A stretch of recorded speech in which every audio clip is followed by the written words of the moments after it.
and the mountains of Appalachia.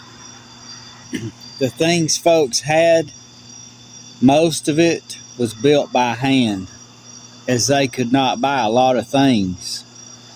In the most remote areas, there was no store to get what you needed.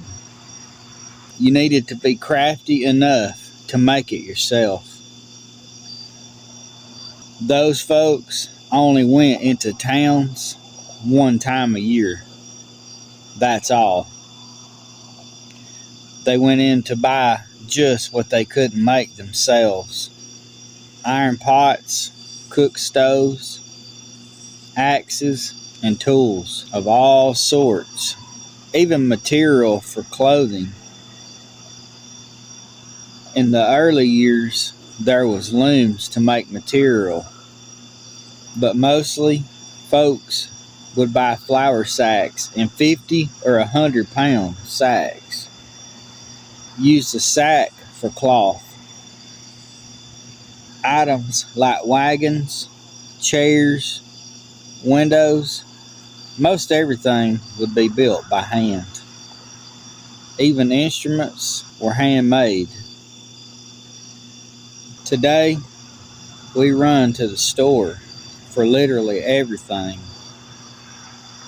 but not back then.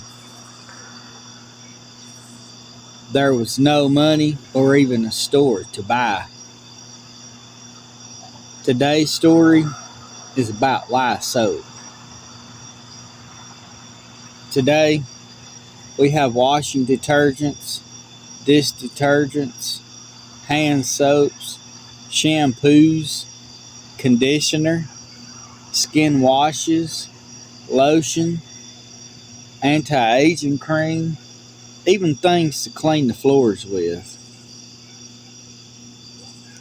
Back then, folks didn't have this stuff and certainly couldn't buy it if they did. So, what is Lye Soap? Where did it come from? How is it used? Appalachia, the mountains, are like no other. From its rigid terrain, beautiful wildlife, to the people that live their lives here, to the strange, unexplained stories that folks share. Join me while I share this amazing place, one story at a time.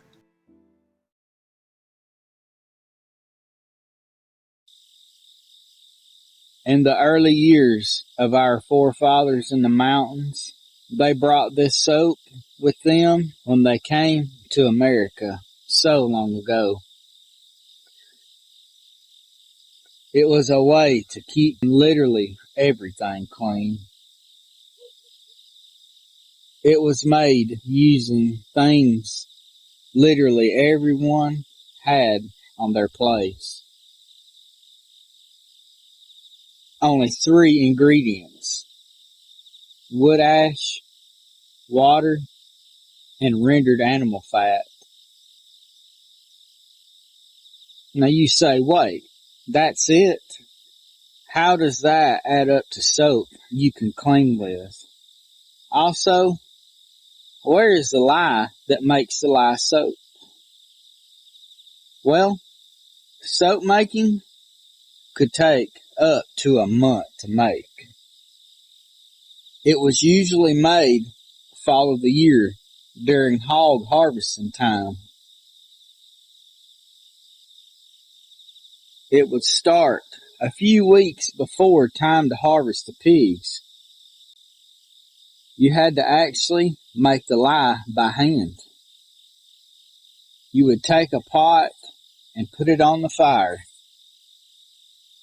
Fill it 3/4 full of hardwood ashes from Mama's cook stove or even the fireplace. Then fill it the rest of the way up with water from the creek or rainwater. Then mix well and let boil for a while. Then let the fire go out, let the pot go cold, cover it up, and leave it to set till harvest day.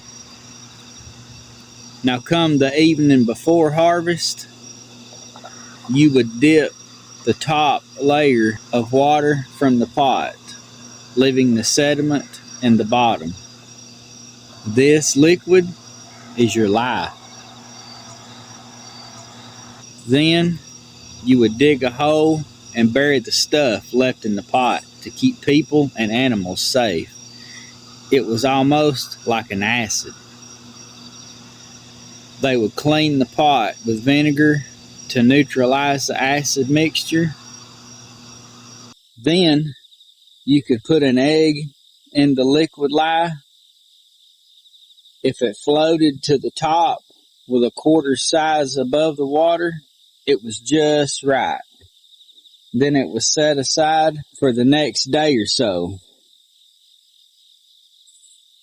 Once the pig harvest was over, once the bacon and the ham was set to smoke or to cure in the smokehouse, and the meat put away for the year, then they would make the lard by rendering the fat.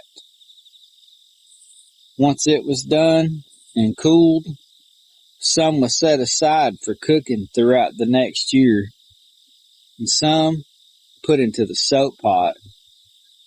While the lard was cooled but still clear, the right amount of lye was added, then just a little salt for soap hardness and a little sugar to help with the lather. Then you'd build the fire, stoke it up good and hot, and set the mix to boiling, then to a simmer, stirring for literally hours. Once the mix of lye to lard was just right, it was left to cool overnight.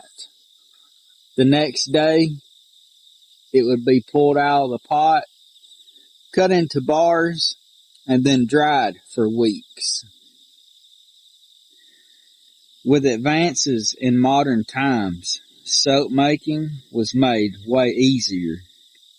You could buy red devil lye, not having to make your own using wood ash.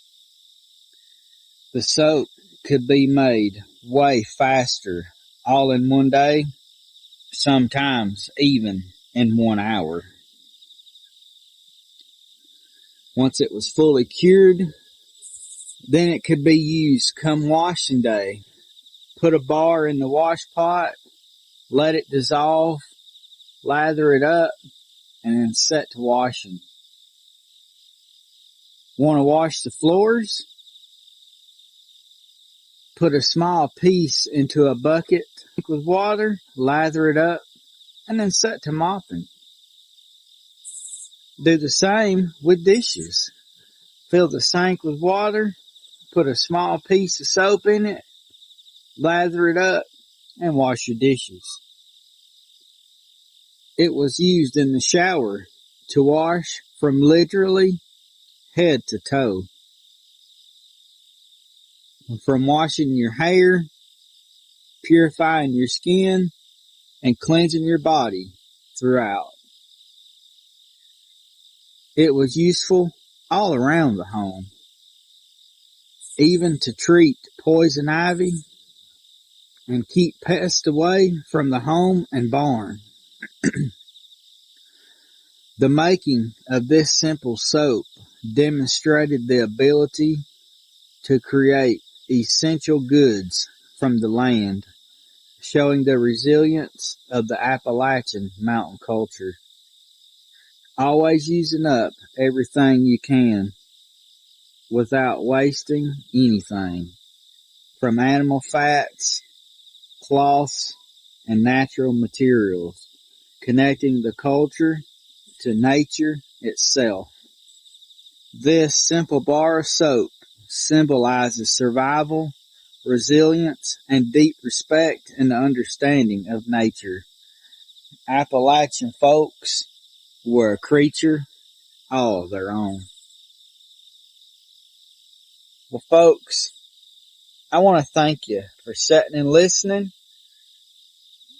to the story of Lye Soap and how our forefathers used it in their everyday life. Well, I appreciate you listening. I love you to pieces, and I'll see you next time.